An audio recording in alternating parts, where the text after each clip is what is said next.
3 months after site, बताएं time instrument है कि नहीं?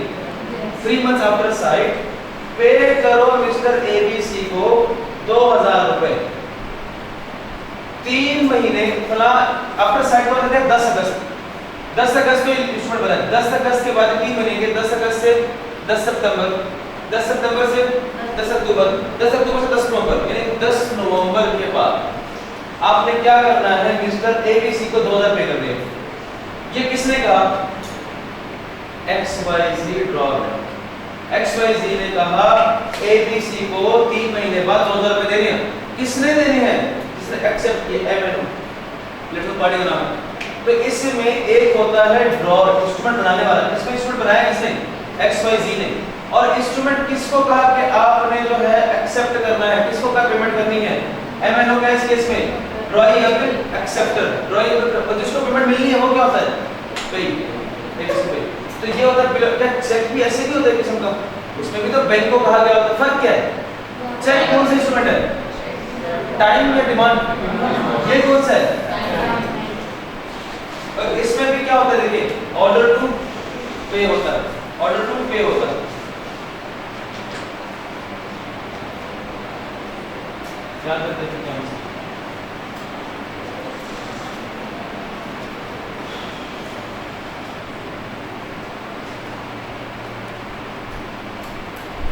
देखिए इसका मतलब बिल ऑफ एक्सपेंस में बात देखिए ड्रॉर ऑर्डर कर रहा है ड्रॉइंग को, ड्रॉर ऑर्डर कर रहा है ड्रॉइंग को, जल्दी से लिखिए ड्रॉर ऑर्डर कर रहा है ड्रॉइंग को केवल 3 महीने बाद पेमेंट करें, केवल 3 महीने बाद पेमेंट करें पे को, जो 3 महीने बाद पेमेंट करें किसको? पे।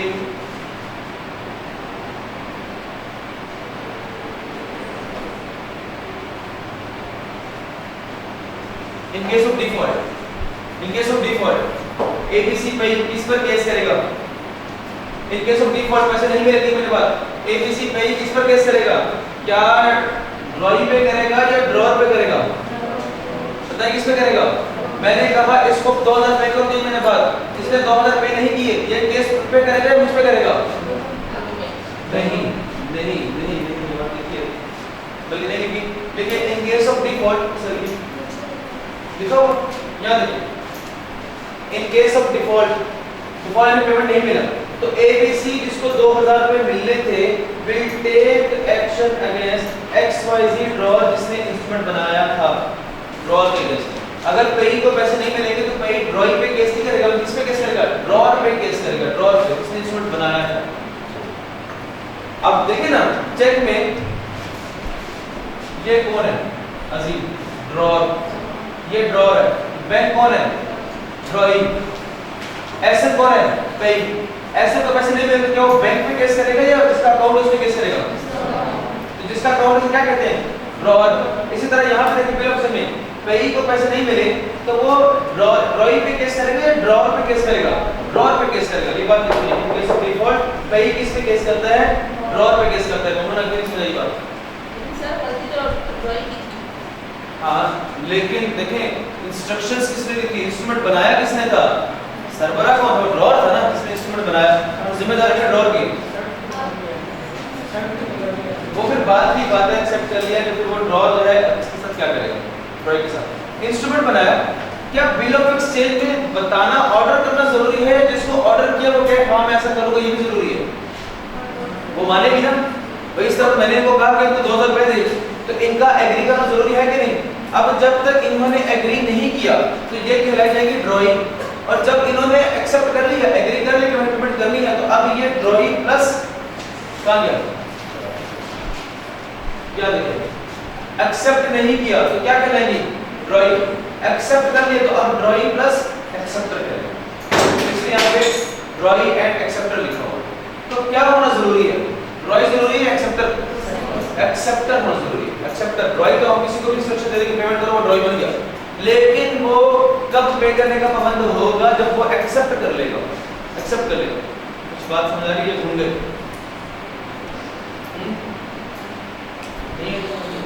सर एक्सेप्ट तो केस एक्सेप्ट करके इन्होंने पे नहीं किया तो पे जो है वो एक्सेप्टर पे केस करेगा या ड्रॉवर पे करेगा? ड्रॉवर पे करेगा वो, क्योंकि इंस्ट्रूमेंट बनाया किसने? ड्रॉवर ने। देखें लेट्स ये आप बैंक मैंने चेक बनाया, बैंक वालों इसको पे करना 3 लाख 5 लाख, बैंक वाले कहीं पे कर देते, बैंक वालों ने एग्री किया पे कर रहे, लेकिन जब पे करने की बारी है तो मेरे अकाउंट पैसे ही नहीं थे, तो बैंक वाले डिफॉल्ट कर गए। अब ये बैंक पे केस करेगा या जिसके अकाउंट पैसे नहीं थे उसमें केस करेगा? उसमें केस करेगा। देखो बैंक एग्री नहीं किया था कि वो अमाउंट रखेगा स्पेशल उसके लिए, बैंक का एक्सचेंज में ये हो रहा है ना, अगर वो एग्री कर रहा है तो फिर उसको अमाउंट सेव रखना चाहिए उस टाइम पे देने के लिए। तो गलती किसकी हुई? बैंक की गलती है या अकाउंट वाले की गलती है? आप बताएं। आपका अकाउंट है, बैंक की बिल ऑफ एक्सचेंज की बात है। करो बिल ऑफ एक्सचेंज में ये हुआ कि मतलब हैदर मैं और आप हैं, मैंने आपसे पैसे लेने थे, मैंने हैदर को बिल ऑफ एक्सचेंज दे दिया कि सहारे से पैसे ले लेना, ठीक है, और आपने इस बात पे एग्री किया। You order me to pay a sum of rupees 1 lakh to Haider, और आपने इस बात ड्रॉई पे एक्सेप्ट कर, मैंने एक्सेप्ट कर लिया, पर मैंने पे नहीं किया। आपने पे नहीं किया गलती, तो आपसे साथ मेरा कॉन्ट्रैक्ट हो चुका था। हाँ, अब बात ये है कि गलती मेरी है तो मैं तुम्हें जिम्मेदार हूं, गलत मैं तुम्हारे साथ बात मान के मैंने इसको पे नहीं किया, इसकी तो गलती नहीं है ना। ये कहता यार हारिस कौन है तुम्हें पता, मुझे तो उसका पता नहीं था, मैं तो तुम्हें जानता हूँ, तो मेरा मामला तुम्हारे साथ है, तो भाई तो केस ड्रॉर पे करेगा, ड्रॉर बाद में ड्रॉ से निकल आएगा, वो अलग कहानी है। वो बंदा बोला इस तरह इनोसेंट थर्ड पार्टी का मतलब क्या होता है? इस तरह इनोसेंट थर्ड पार्टी मुझे रिकवर करवाया, उसके बाद मैं हाँ, आपको बिल्कुल आप ऐसे कर सकते हैं। लीगल फीस होगी उसमें आपसे रिकवर करवाया। यस बिल्कुल करा सकते, क्या बात करेंगे? चल बिल ऑफ एक्सचेंज और चेक में फर्क समझाया, क्या फर्क है? चेक में हमेशा ड्रॉइंग कौन होगा? बैंक। बिल ऑफ एक्सचेंज में कोई बंदा होगा। और क्या फर्क है? चेक कौन सा इंस्ट्रूमेंट है? डिमांड, जबकि बिल ऑफ एक्सचेंज कौन सा इंस्ट्रूमेंट है? Time instrument. तो दोनों में ऑर्डर होता है कि नहीं होता? दोनों में ऑर्डर होता है। अब आ जाइए प्रोमिसरी नोट। प्रोमिसरी नोट में क्या होता है? लेट्स सपोज मैंने लाइबर से 1 लाख रुपए लिए और लाइबर ने कहा सर आपको उधार दिए लेकिन आप कुछ एडमिट तो करें, ना रिटर्न में कुछ दें कि आप पैसा वापस करेंगे। मैंने कहा चलो मैं लिख देता हूं, मैंने लिखा आई promise to pay a sum of rupees 1 lakh to लाइबर आफ्टर 2 मंथ्स। क्या ठीक है? कितने लोग हैं?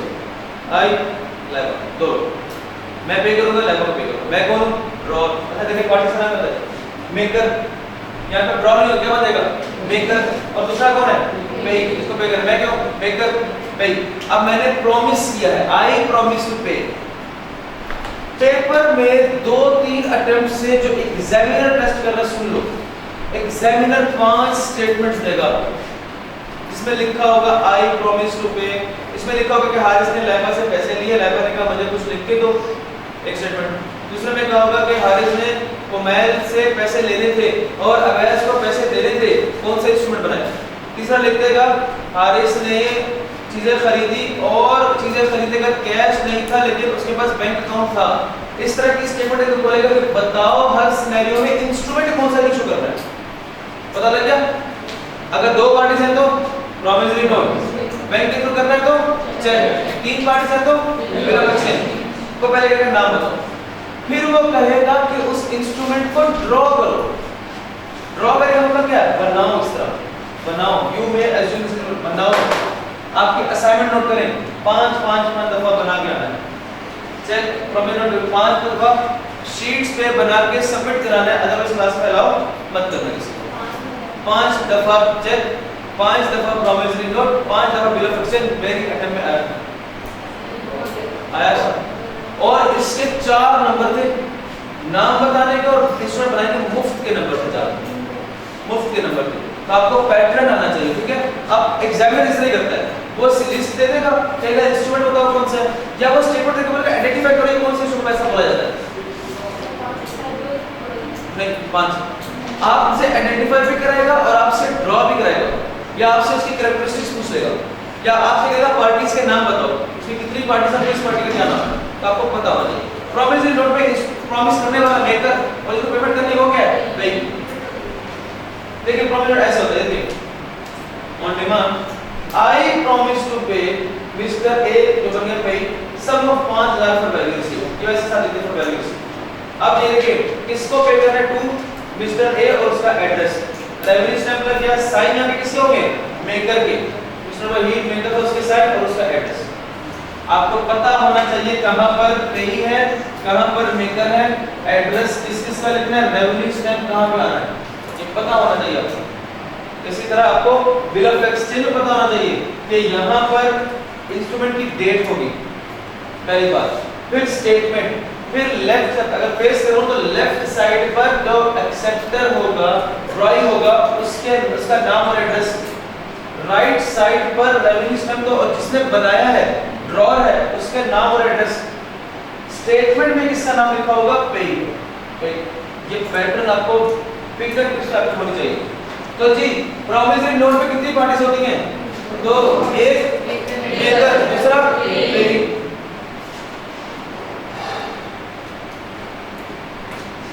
प्रॉमिसरी नोट में हमेशा क्या होगा, प्रॉमिसरी, आगे जाके बताऊंगा वो घुमाएगा कैसा, क्या वो और नाम भी इस्तेमाल कर सकता है कि नहीं कर सकता। ध्यान तक कोई सवाल नहीं।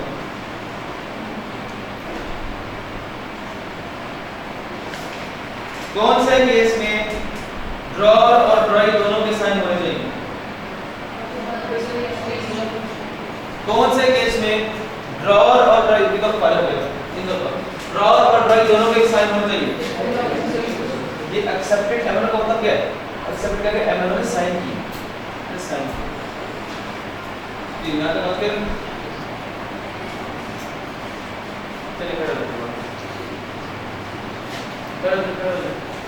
बोलने में तकलीफ होती है आपको।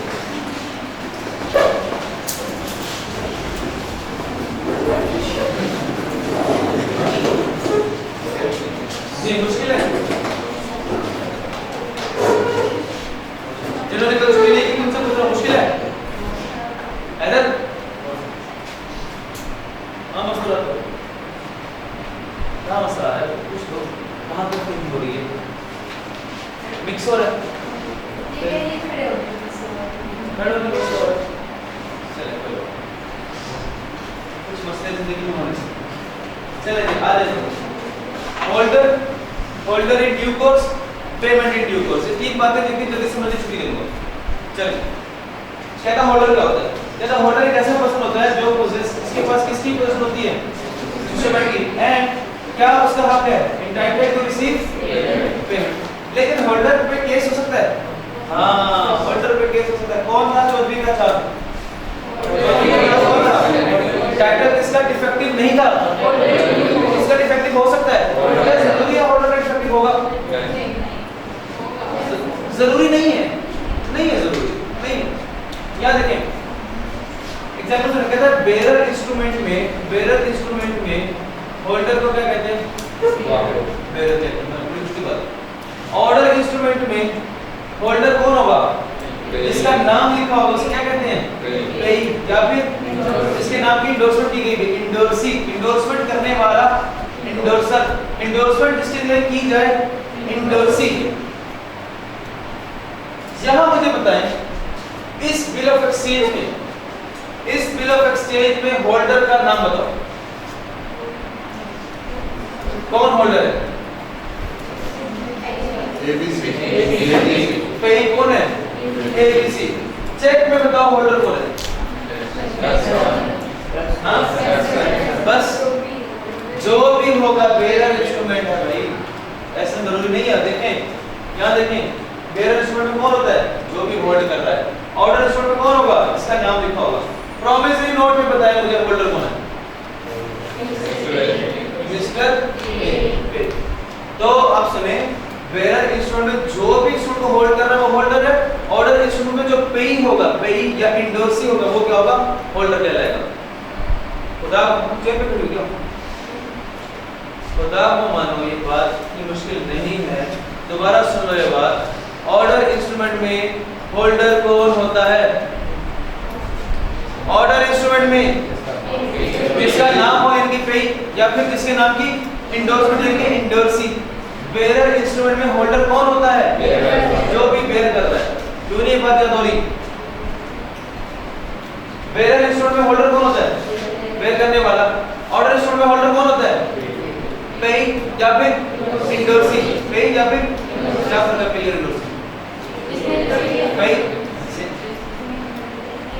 पेई और इंडोर्स में क्या फर्क है?